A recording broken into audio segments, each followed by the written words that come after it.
What's going on, Facebook, YouTube, podcast listeners? Super excited for today's episode because I have Fredericksburg's own Tammy Pack. How are you, Tammy? I'm doing great. How are you, Tim? I'm good. I love Fredericksburg. I don't know why I haven't come up to see you there yet, but it's one of our favorite places. So let's dive right in. For those people who don't know you, tell me a little bit about who you are, how you got started in the business, and kind of what your business looks like right now.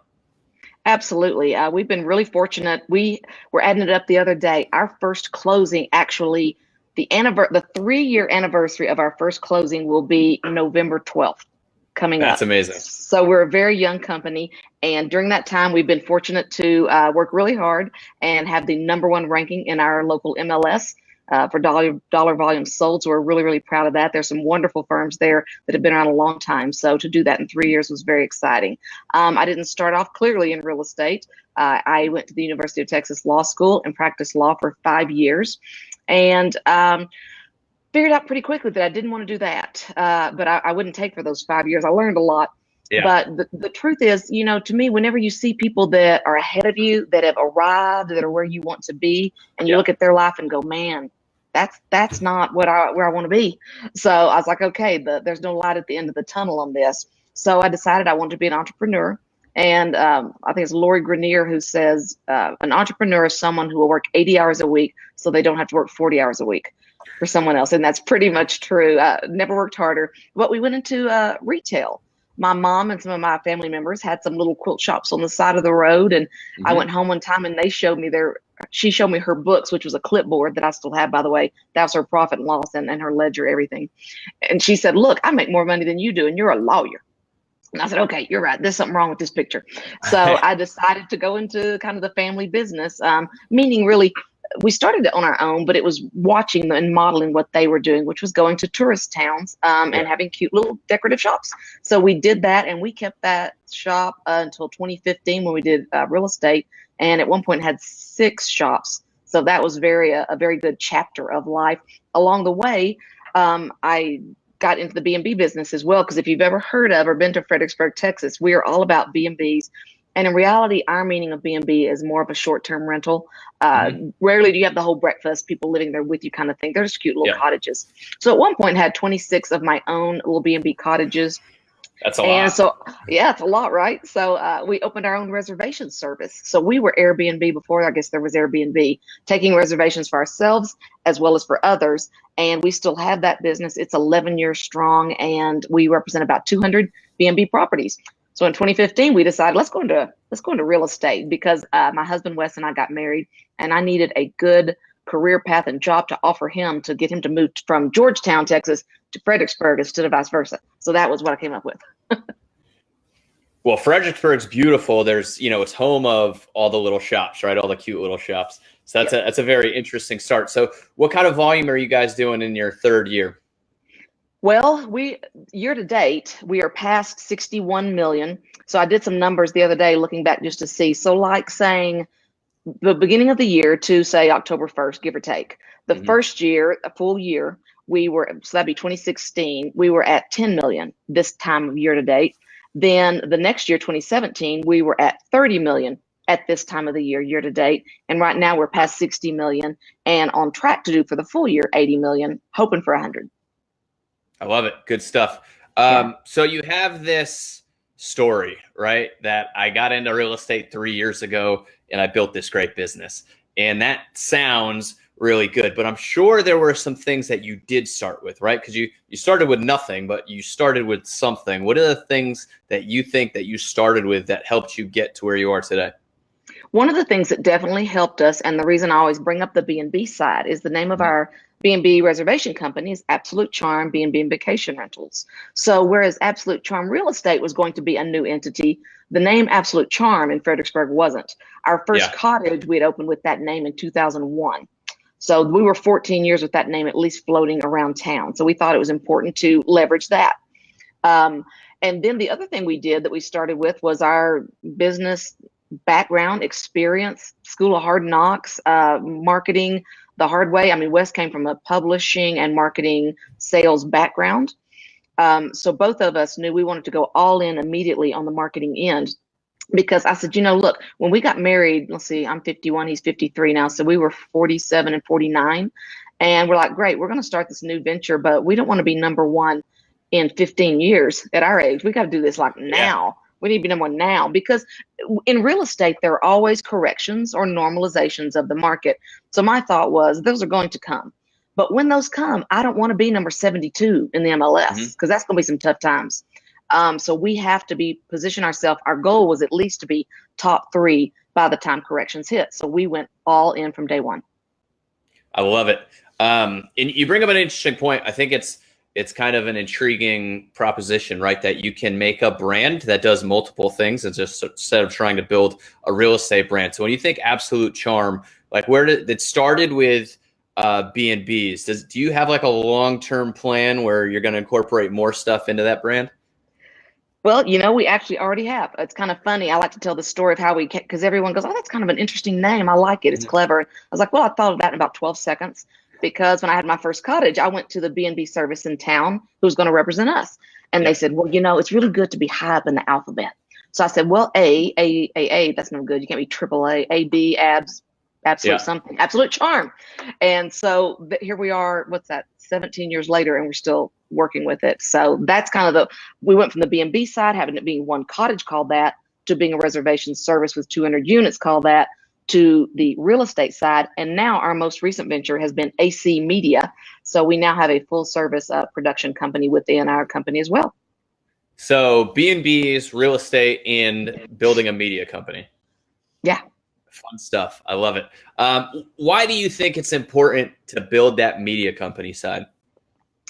Well, because I do whatever Coach Tom Ferry says. That's that for an answer. And he preaches, and has for a while, that you really have to be a media company, right?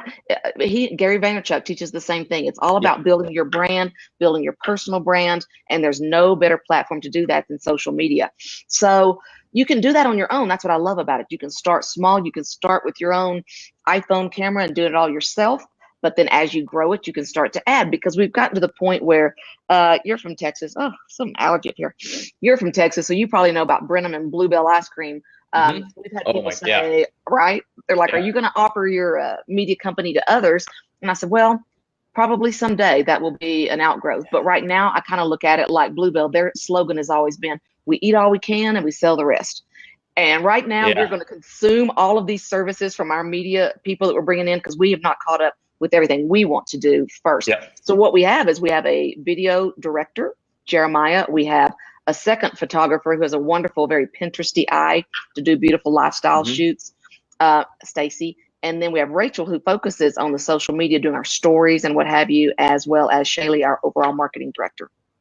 I love it. No, and I think that is the most, the best approach, especially when you're doing media company, because there's so many experts. There's so many media companies out there that are, part of my French, like they're a complete sham, right? Like you go to something, you meet somebody that has a media company and they don't do anything. Right. But what you can do from your position, it's kind of what I think I'm in the start of doing too, as I do more of these videos that get more reach and everything, is you build something where people are begging you for the business, right? They're coming to you asking for the business. Like, can you please take over our marketing for us? And it's a completely different dynamic than if you're trying to start a media company from scratch without that real estate business to help build it up. Well, Tim, the other thing it does is, with Wes being new to town, my other thought was he now has a very good reason to call every business owner in Fredericksburg, Texas, and for them to want to hear from him. Yes. Because we are providing exposure for their business. We're going out and doing lifestyle videos all the time. Yeah. We're introducing them to restaurants. It's about more than just showing our listings. You've really got to to reach a larger audience. You've got to be more interesting than that. And it's been a great thing for Wes as well. It's definitely one thing that I'm trying to incorporate more of. There's videos highlighting local businesses, right? And then there's listing videos. Yeah. There's videos that tell a story, right? I think that's sometimes where the real money is, if you can tell a story in a video. And then there's like current event videos, like what's happening right now. Right.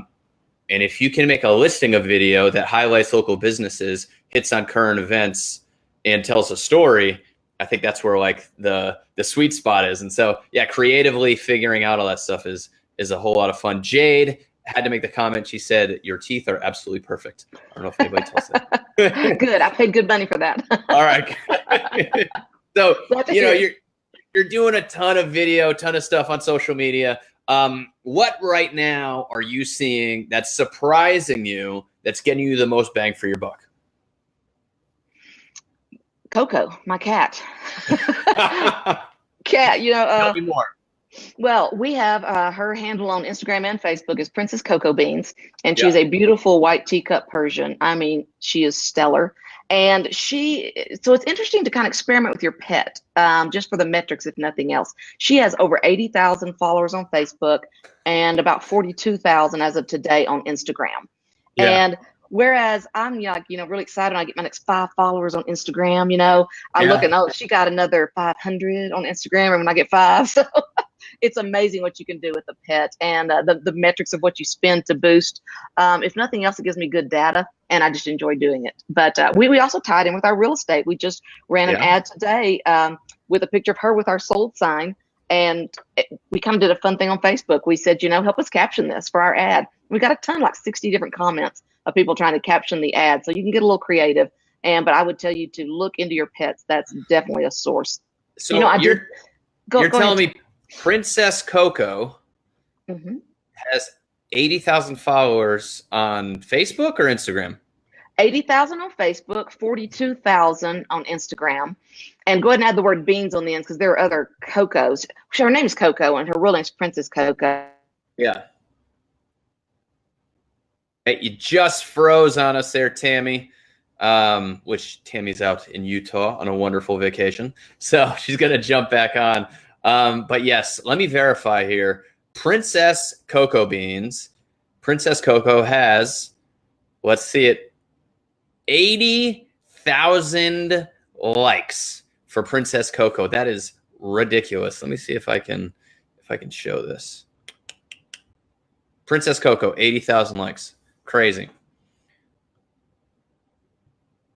And she's only got a 4.9 rating, though. I don't know what's going on there. Somebody did not give Princess Coco a 5-star. Somebody gave her a 4.9 star.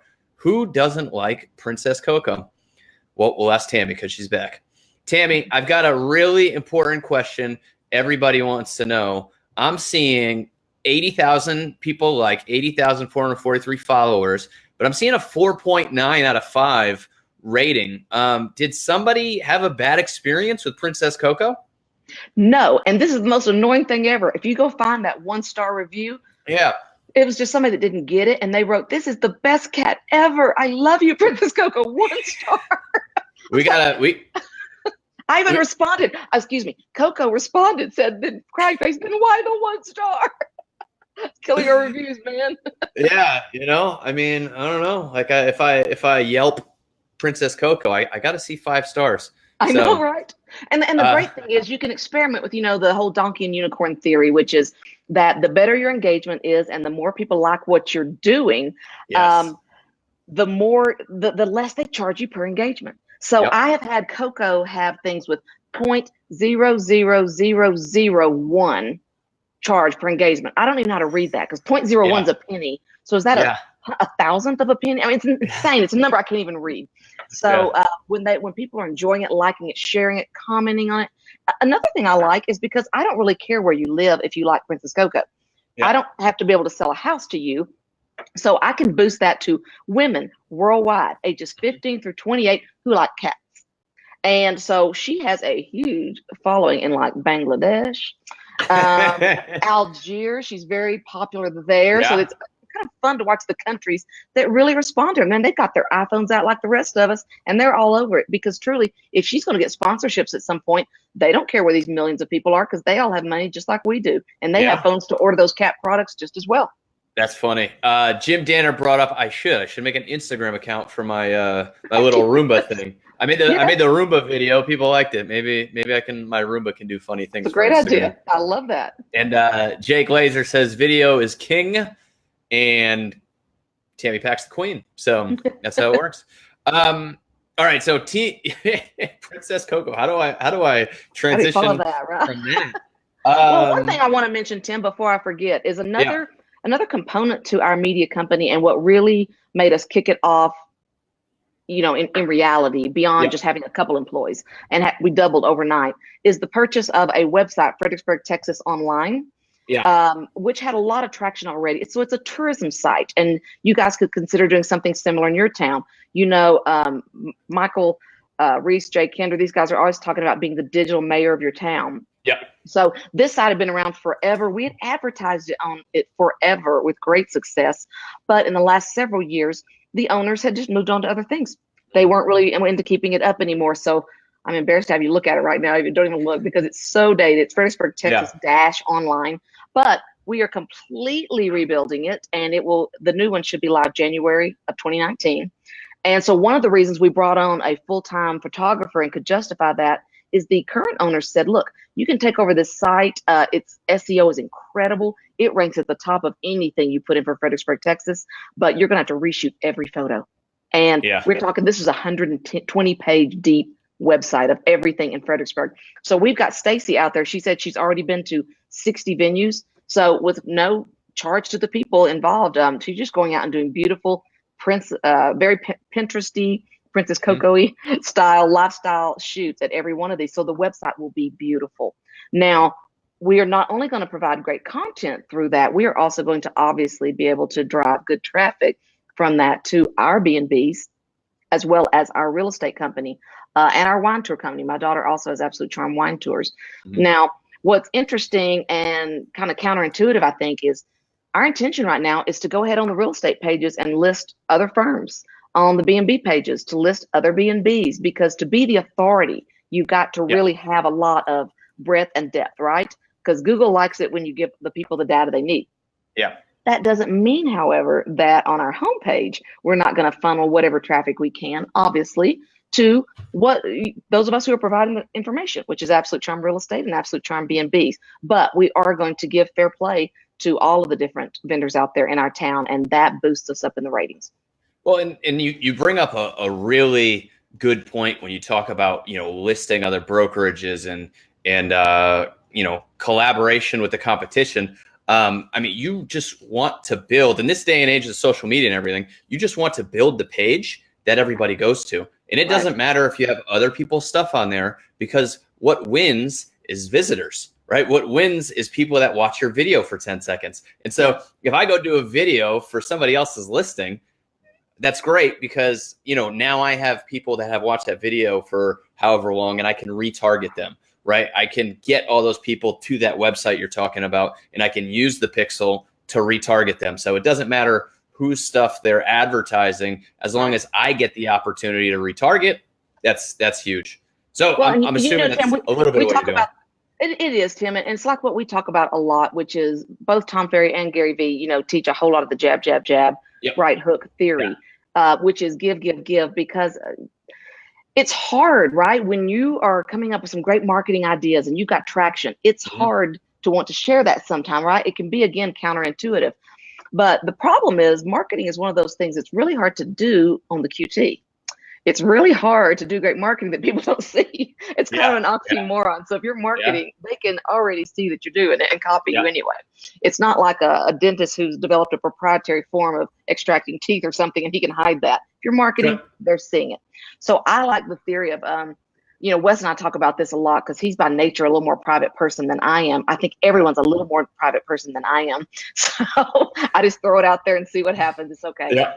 But what gave me the most comfort is one thing that Gary Vee said one time when he was asked about, you're giving away your good stuff, you're sharing. He goes, yeah, but truthfully, 99% of the people aren't going to do anything about it. No matter how much I want them to, they're not going to do anything about it. And the ones that do, he made the best comment ever. He said, winners are going to win.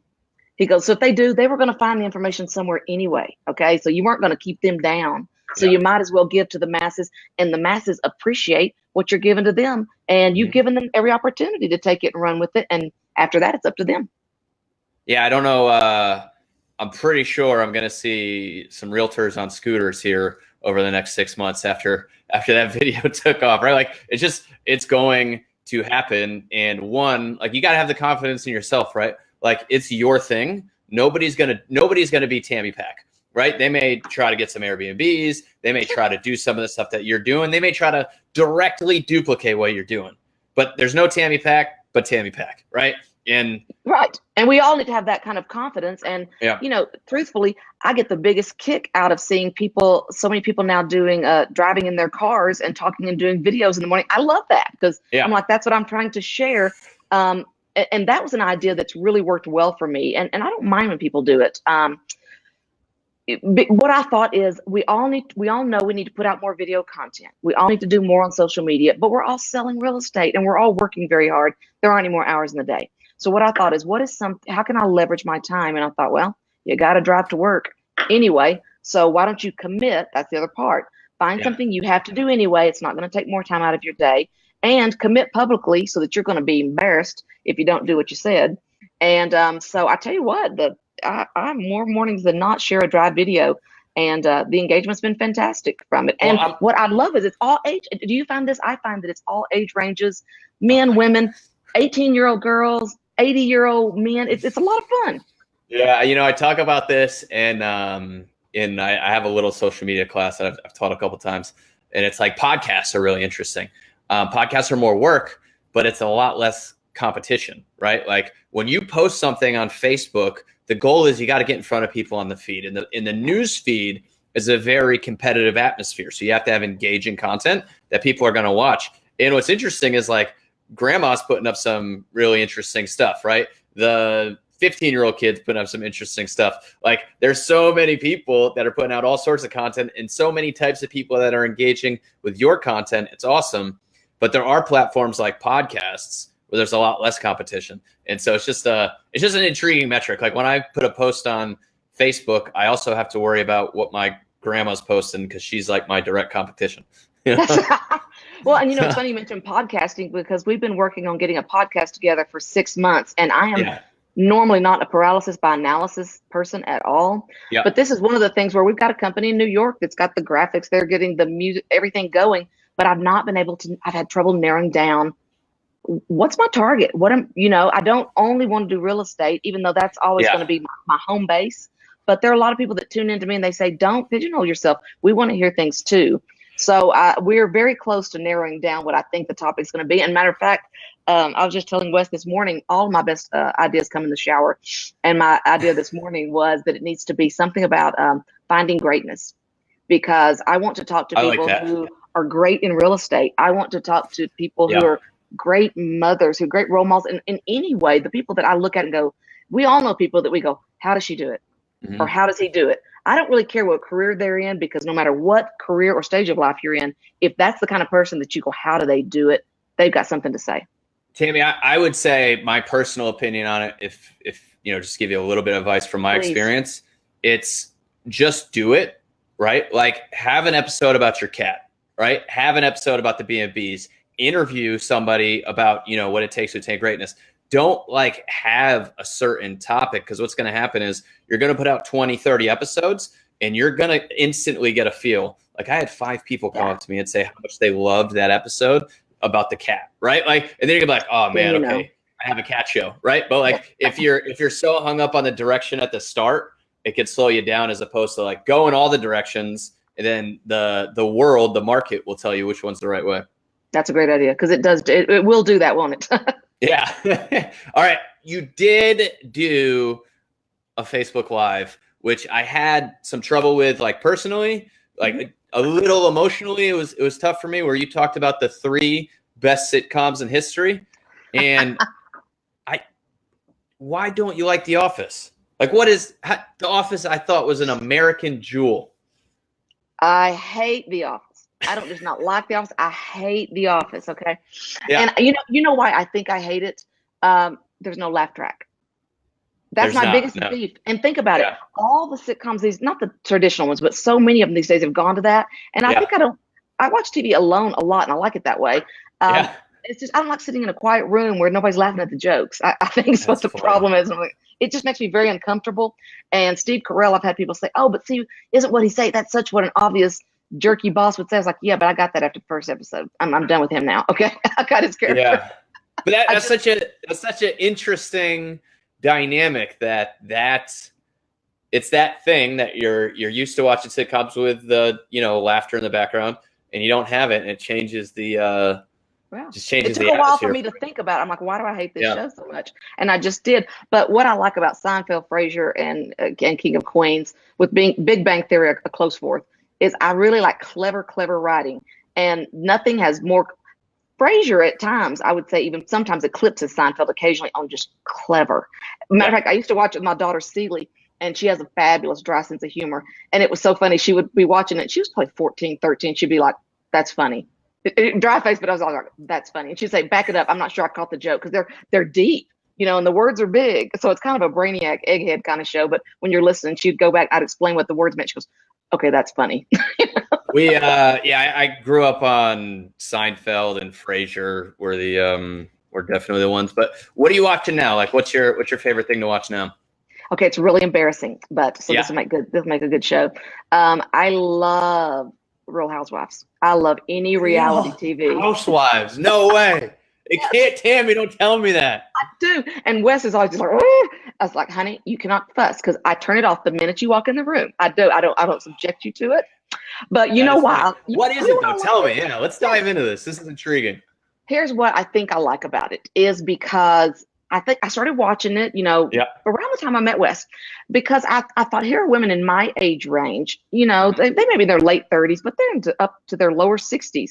And I was like, at the very least, these women look good. They take care of themselves. They may act like bad ape crazy and going nuts half the time. And when they do, I fast forward. I always watch it on DVR. So if they start yelling, I can't do yelling. So I do my clicker.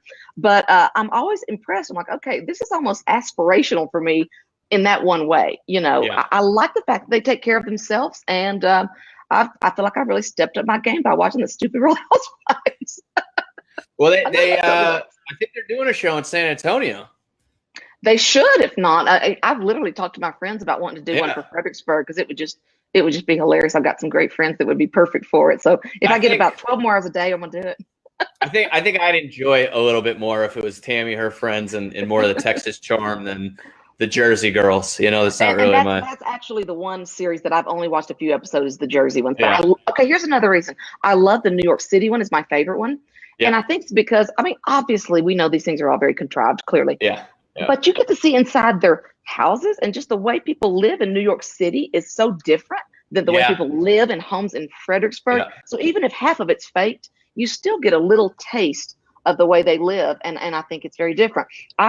This is a fun fact for you that most people don't know. I've been on Ricky Lake, Dr. Phil, Good Morning America, and I've been in People Magazine. Get out of here. No, I'm telling the truth. All for a very funny subject, which was my daughters back in the day did child beauty pageants. Okay. So it was an interesting thing, because I was 8 or 10 years after the John and Nathan, but it comes in waves where people have interest in it again. So they did pretty well, because I did it like I do everything. We went and we did a pageant in May. They were 3 and 4, and boy, we were terrible. Because I tell people, it's kind of like a podcast. Just get out there and do it, because your first pageant, I don't care if you think you're prepared, you're going to be terrible. Because we took them to Dallas and bought them. We thought of the fanciest dresses ever. Their socks were too big. Everything was wrong, but we did what we thought was really good. So we got there, looked crazy, didn't know any modeling, nothing. So then, as anything else, I tacked it. I said, okay, I'm going to learn everything there is. I'm going to get the best coach in the world. We'll get the right headshots. And from that May 31st pageant to the 1st of November, there was 47 girls in the age pageant they did, and Savannah won Grand Supreme overall, and Celie was 1/10 of a point behind her. So in that many months, we went from to stellar, because that's what you can do if you research and you work hard. Is that what you take? Like, what do you take from that? Because I know anytime you go and you learn something new and you go from the bottom to the top, you pull lessons, right? You pull things that you take with you to the next thing. And whether it was the stores, whether it's the B&Bs, like what are those core values that you have that you think you've taken in the last couple of years that are pushing you forward? Number one, work your face off. Be willing to work more 14-hour days in a row than anybody else which I did for many years in retail. Yeah. The employees were always shocked I was there when they got there. I was there when they left. So if it needed to be done, I did it. Do your research, and which I've always been a researcher and a student. Then trust your gut. I hope you have a good gut, because if you do, if you don't, you could be in trouble. But people ask me all the time is, what do you do about being a risk taker? You know, they're like, what if you're not naturally a risk taker? How can you in midlife change careers? How can you know if you need to get off high center, make a decision? And I said, you know, that's a great question, because I never sense risk. Mhm. And I said, I'm not saying that's a good thing. I'm not bragging about that. That's just a fact. Because I look at everything we've done and I said, I always knew it would work. I knew. Now, when I say knew, I could have been dead flat wrong. Luckily for me, I wasn't. But when we started real estate, I knew it would work. I sensed zero risk because I knew what we were going to bring to the market. I saw the gaps. And people always say, are you shocked that y'all got this far this fast in real estate? I said, no, because I did it in B&B. In B&B reservation, there were some very nice services in our town doing a very good job already. But they didn't take online real-time reservations. This is 2007. Yeah. So whatever you did went in as a reservation request. So here you are going, man, I hope I got that room I wanted. No, I already knew at that point that real-time reservations were possible. So I said, that's going to be the game changer. If they can sit home at 10 at night, get it, print it, they can put that aside, they're done.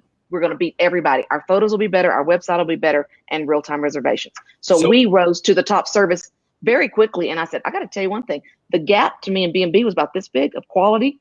The gap I saw in real estate marketing was this. Yeah. So that's my next question. What are the things that you're doing to fill the gap now in real estate? Well, you know what? There are still a lot of agents in our area that, fewer now, but there were a lot of them doing iPhone photos. There were a lot of them doing just poor quality work. And I kind of joked around. I said, you know, man, nice work if you can get it, I guess, as long as people were buying and everybody was happy. But we were associating ourselves with people in the Tom Ferry ecosystem and people really operating at a high level. And we knew from day one, we, just like on my B&B website, had the high quality photography. We knew eye candy's key. So we knew we would go high quality on the video tours, all of the things we were going to do. The print was not going to be jumbled up. I remember seeing in the past some websites actually had coupons on their website for discounts at closing. And I was like, this website looks 1991. This is so bad, you know? So we knew that you have to have all the beautiful marketing these days. You just do. Clean and simple. I tell people, if you're not good at it, you better find someone that is.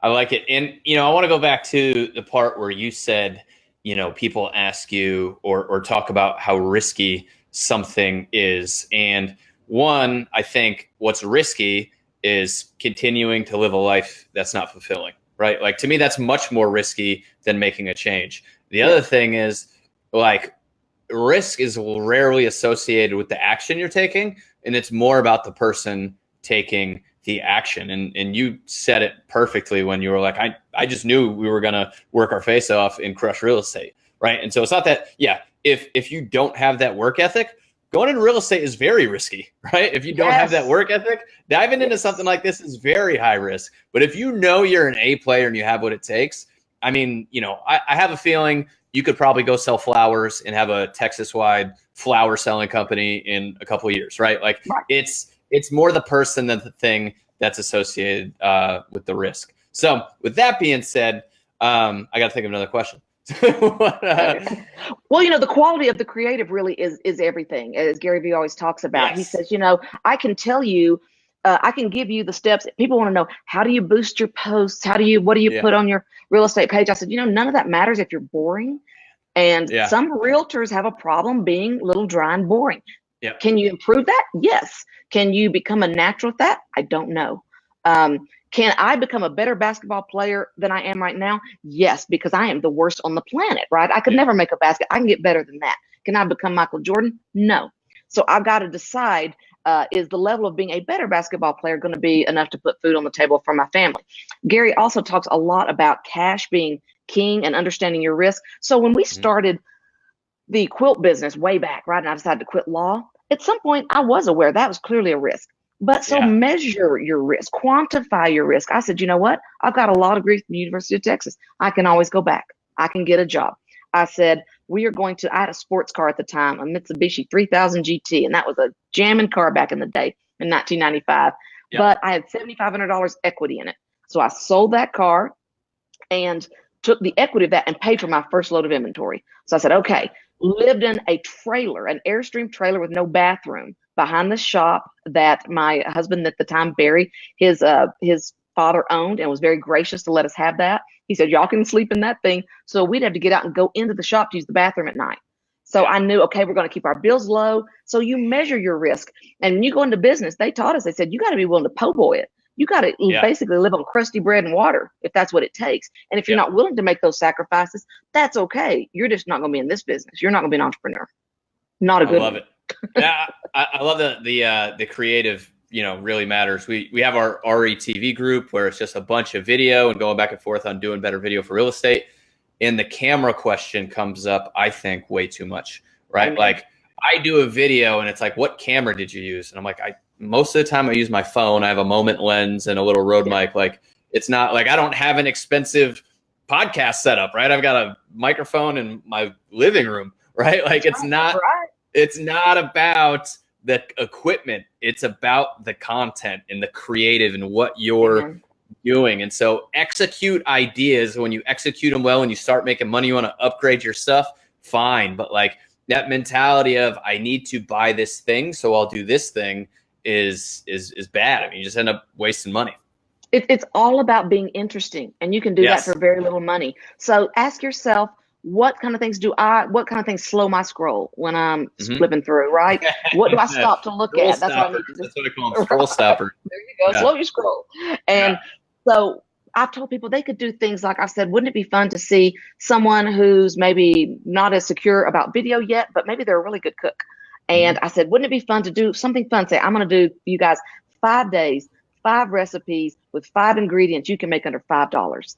I said, people would turn in to watch that and make it in just a few minutes, show the before and after, and say, I want you guys to try it, post, tag me in your videos, tag me in your photos of your cookies, whatever it is that you're going to make. That's a unique angle. And a lot of people could do something like that. And that will get people engaging and looking. And if people are commenting and tagging on your post, Facebook loves that in the algorithm because they've already told us what is Facebook after. Real human connection and interaction, even better than just a human, is human to human. So if you on your personal page, or if they know you sell real estate, you throw that in occasionally, and even that you make it fun, not salesy.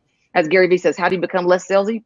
Be less salesy. It's simple. Go out there and make cookies. Do something to make them like you as a person. And then if they're commenting and back and forth, the thing about Coco and the ad, we had, again, 60 comments on that one little post I did a day ago because it was fun. It was just silly. And I said, hey, we're going to give away a free gas card to whoever, if we choose your idea. We made it a little fun. The other thing is, too, it's like put out content, right? Do stuff. Like you can sit and ponder whether somebody would like that cooking idea, right? And you can think about it for a while and plan it out. Or you could just do it. And if people like it, it'll go. And if it doesn't, it doesn't, right? Like just be creative, do the ideas, be an executioner, and the market's going to tell you whether it's a good idea or not. But you never find out until you do it. I mean, the first time I did this, it was in a bar with a local guy who's an investor.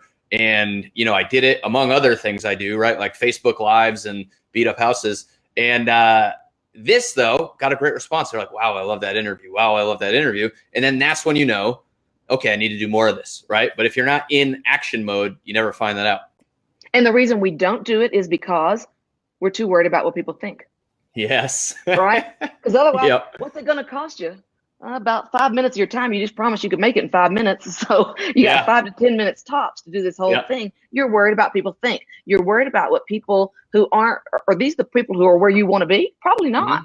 They're the people down here with you where we all are, or even below. You're worried they're going to hold you down. So just get out there and try it. And you got to have a little bit thicker skin and just go out and have some fun. And you're right. The market will tell you what they like. I've fallen victim to that a lot too, as like a natural people pleaser, right? Yeah. And one thing I try to do lately is just assume everybody likes me, right? Like assume everybody likes me. And, if I find out different, then whatever. But like worrying about it and thinking about it, like, do they like me? I assume you like me until you tell me you don't. I love that line, Tim. And actually, I have a friend of 20-something years, goes to my church, Holly. And I remember back in the day, she's the queen of the pop-in. And I never pop in on people, but I love it that she would just stop by. And I remember the comment she made. I said, how do you have the nerve just to pop in on people? She goes, I've just decided to assume that everybody's happy to see me. Until they tell me different, they're happy to see me. And that was 20 years ago. I never forgot it. What a great attitude. And it's so true Yeah. because most of them are happy or they're going to keep scrolling anyway. And who cares? Just get the videos out and start doing some things and try and see what works for you. Well, I think everybody spends a ton of time thinking about other people's feelings when people really don't care, right? Like, no, people care a lot less than we like to think. They care about what everybody's thinking about them. That's Yeah, really yeah. what they're worrying about right now, right? And you know Yeah. what? Okay, well, probably my most popular drive video ever. Well, I'll say a couple of them. There's two of them I'll talk about in reverse order. One of them would be because I normally try. Another good thing about doing the drives, it makes me kind of comb my hair and put my makeup on because I don't just go like, shoot, I got to Yeah. film today. So I fix up a little nicer, and goodness knows my husband at least deserves that. So that's a good thing. But one day I said, you know what? I'm just exhausted. I'm not going to film a video. I'm just tired. I'm just beat down today. And I said, no, this is exactly the day I'm going to film a video. So I put it on. My hair was in a crooked bun. It was Yep. dark outside. It was early. No makeup. I looked horrible. And I titled it, I Am So Tired. And I had so many reactions, and the second most watches ever on one of my videos was to that one because people could relate. So I think people want to see two things. They want to see you put out your best self, so you're being aspirational, something they can look forward to, but they also want to see you be real and that you're not this fake, phony plastic thing. I literally had a friend that I've known for years comment on that post. She goes, I literally got in my car yesterday and my hair was wet and I had to go to the grocery store and pick up my kids and I didn't have time to do it. And I thought to myself, Tammy Pack would never go out looking like this, which is hysterical. And she goes, do you know what it meant to me to wake up this morning and see you with your hair in a mess and no makeup? She goes, it just made my day. So have a combination of aspirational, but then keep it real and show them you're not perfect. You're not trying to be. The second thing I'd want to bring up, which is my most popular drive ever. Okay, so I announced to the world I'm going to do the drive. I have my first episode, comes out great, or whatever. Episode number 2, one of my kids is home from college. I go out in the driveway, my car's gone. So she has decided to borrow my car. So I'm going to do the drive, and I don't have a car. And I was like, this is really too soon on day 2 to lose my momentum. And I promised to do it. So I said, you know what? So I got out a selfie stick, and I said, I'm going to walk to work. And it's only a mile and a half. I live in a small town. And even sillier, I put a pink plastic bubble backpack that I have with Princess Coco because she rides with me in the drive every day. She's always in my lap. So she gets in her pink spacesuit backpack, and I start walking to work with this pink bubble and a white Persian cat's head sticking out the back. And I walked this mile and a half with my selfie stick. People loved it. And I titled it, Quit Caring What People Think. Who cares if I'm walking with a bubble backpack down Main Street, Fredericksburg to work in the morning with a selfie stick? And everyone loved it. And I literally, on camera, had a truck stop who was watching it live, had a trailer. This is Fredericksburg, got a cow trailer behind me. Puts this thing in reverse, backs up to me, goes, this is the best marketing. Can I take a picture? I got to have a picture of this. So he's taking pictures of me doing this because I was like, I don't care. Let's just have fun. And I think that's the key. Just keep it real and keep it fun. Yeah, and I love that you brought that up because most of the time, those like little things that go wrong during a live video make for the best live videos. So that's why we watch live video. Right? Exactly. Embrace the change. The Ray Ellen says, when you stop caring about what people think, you get the benefit of speed and the ability to create libraries of content quickly while your competition just watches, because speed and content is super important. So, Ray, thanks for chiming in there. You got any tidbit on that, Tammy? No, I think that's fabulous. It's like pick up the camera and do it. And the reason I started doing the drive is by being busy. I started doing some videos, and I was singing on these videos. I was telling my life story, and they were really, people found them very touching. They enjoyed the videos. But I thought, have I really gone a month and I haven't done one? Because time goes like this, right? Yeah. Oh yeah. I cannot believe how fast time goes. And I thought, I've got to do something that forces me to do it constantly and quickly without Oh no. We've had this intermittent freezing of Tammy, so hopefully she drops off. Boom. There she just went. We got 16 viewers. So look, I'm going to be very entertaining right now to keep you watching until Tammy gets back on. So if Ray Ellen is watching, oh wait, no, she's back. Great. I didn't have to be that entertaining because 3, 2, 1. There's Tammy. She's back. So I thought you're making me work today, Tammy. I got to keep these people entertained. But my ideas always come in the shower. So my thought was, because normally I've got podcasts playing, I'm listening, I'm getting inspired, I'm thinking of ideas, I'm thinking, oh, and they should have added this, and they should have, I wish we could talk about that. And I thought, so what an easy time, hop in the car, talk about it. I don't want to interrupt you, but Yeah. I'm the same way. All these ideas come. Do you have any tactic that you use to make sure these ideas get written down somewhere or go somewhere before they're just like poof, gone from your head? Because my Not best ideas have been forgotten. I can guarantee it. well, usually if I'm being very specific at that time, that's when I get in the car. And if it's going to be one where I'm thinking tactical while I'm doing my makeup, I'm writing Yep. bullets so I don't just ramble. But beyond that, one of the ideas I got from the last Tom Ferry conference I thought was brilliant, and I am set to do it, which is at some point, get a hotel room or whatever in town, something cheap, just go away, get your iPhone out, use your voice memo, and start talking about subjects, about topics in chapters, and then get somebody on Fiverr or Upwork to start transcribing ideas into white Yeah. papers or books. Yep. That is on my list. I know. And I mean, I think this is episode 49 or maybe 50. And I mean, I have 50 episodes of stuff on here. I know I've got a ton of great content that I should definitely be repurposing. One thing I wanted to touch back on Ray's comment, I just did a video on a barbershop yesterday, and I just got done editing it, and I was watching it, and I was like, people really going to want to watch me get my hair cut? Like, that was a thought in my head, right? I'm like, I don't know if this is going to do well, but I don't care. We're going to put it out, right? Like, we're going to put it out and see how it goes. So, like, don't overthink your ideas. Put the ideas out, put the content out, and let the market tell you. The great thing about the algorithm, and I'm sure you've had this, it's like if you put out content that's crap, nobody's going to comment on it. Nobody's going to like it. Nobody's going to see it, right? Like, it's gone. So it's like, it's okay to put out bad. Don't get me wrong. You don't want to put out a lot of bad stuff because I think that also has negative algorithm consequences. But overall, it's like we live in a day and age where you can put it out. If people don't like it, you can hide it from your timeline and nobody sees it until you put out the good thing. So the risk is far higher of not putting out content because you're sitting back worrying than putting out one piece that nobody cared about. So what? No one's not going to like every episode you do. Mm-hmm. I have to get over that as well, and we just have to keep keeping on. I love it. I got you for another like 10 minutes here. This 50 minutes has flown by. I know, right?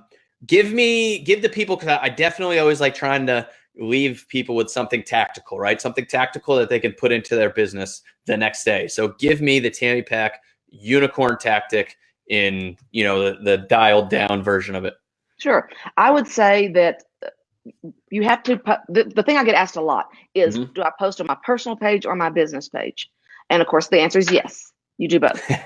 You have to do both because we all know you're going to get a lot more engagement, natural engagement on the personal page. Yep. People care more about a person than a business page. Yeah. But you have to have a business page to be able to boost and reach new audiences that you've not reached before. It's very important.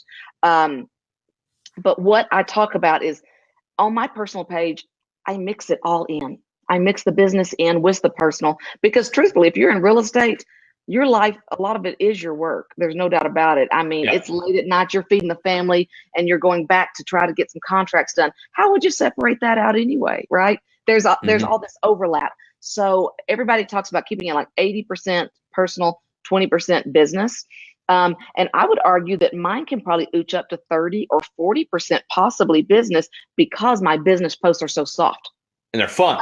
My business posts aren't look at this new listing on this panorama viewer. They're not that. They're like, hey, check out what Wes and I are out here doing at this historic property sticker. This is so cool. So it's not a hard business post. It's not boring. So so as you improve your ability to make your business posts more interesting, your ratio can be a little bit higher because it's all blurred in and you just become that person. So my goal is to give real value, to be genuine and sincere, to really care about people. And then if and when the time comes that they need real estate services, I should be at the top of their mind. And I tell people, does it matter? I mean, yes, I'm so nice and everything, and I do love you no matter what, but do I care if you use my company? Darn tootin' I do, because that's how I feed my family. And equally important to me, that's how I take care of my team. So I say, if you list your property with anyone on my team, that's as good, if not better, than you listing it with me, because I've made commitments to them. So you want to be personal, soft, engaging, but still don't be afraid to let people know that you appreciate those who give you business. I like it. All right. Anything else you want to leave our people with? I think this is a great medium. I do wonder if people are they may ask, because we didn't ever get back to the Ricky Lake thing. So And so that may end up getting asked. So I can tell you, we did the pageants, and so we learned by trial by fire how to do it right. We got really good. So one of the heads of one of the big pageants in Texas was approached by Ricky Lake or Dr. Phil, actually, I think was first. Yeah. But Dr. Phil, they wanted to interview someone. She knew I had a law background, so she thought maybe I would do a good job of articulating pros and cons and not embarrass her. So they sent us out to Dr. Phil, and I literally had 2 segments by myself between commercials, just me and Dr. Phil on stage talking. That's we had funny. A wonderful talk, but yeah, things being contrived, they do edit and take out parts which completely sometimes change the meaning of what you said. So yeah. Then the really fun thing. I'm sure they try to make it sound like a crazy pageant. They cut out some weird stuff, and that's fair. Hey, they flew me to California. I don't care, whatever. So, but then I get a call from Ricky Lake, which is her studio, which is funnier because this is really your Jerry Springer level at that time. And finally, I was like, what do I care? I don't know nobody watches Ricky Lake. They're going to fly my entire family up forward to New York City for a couple of days. Sure. We were on a panel with all these other people. They were going to ask 2 questions. The greatest thing ever happened. We were in the green room where both girls have on their pageant dresses. We were ready to go out. The big blackout of whatever that year is. It went all up through Canada. It was like a 12-hour New York City, the whole eastern seaboard. Blackout happened. Went completely black. We're in a blacked out room. We had to go out on the street. They had to reschedule. There was gridlock. We had to walk 32 blocks with a 4- and 5-year-old with pageant tubs in their fancy dresses walking through the streets of New York, 32 blocks back to our hotel. But the beauty of that was they called and they said, man, we can't get back in the studio now that the lights are up for another week. If we paid y'all, a per diem every day, would y'all be able to stay a week? So we got a full week for our whole family in New York City. And it's like, free New York all's vacation. Well that ends well. Sounds good. Roll with the punches. That's right. I love it. All right. Where's the best place for people to find you? TammyPack.com is probably the easiest, and AbsoluteCharmRealEstate.com, both. You got the website. I didn't get to Macy.com. It was gone by the time I went for it. My name's a little strange. Pack is an unusual name, I think. Help me. Yeah, for sure. I appreciate you having coming on the show, and I look forward to come seeing Fredericksburg. I think we may have to take a November trip up there. So I'll give you a shout. I've enjoyed being on. Thank you so much for the invite. All right. Enjoy your time in Utah. Have a safe trip back to San Antonio. Everybody, will see you next week for our next episode. See you then. Thanks, Tim. Bye-bye. Bye.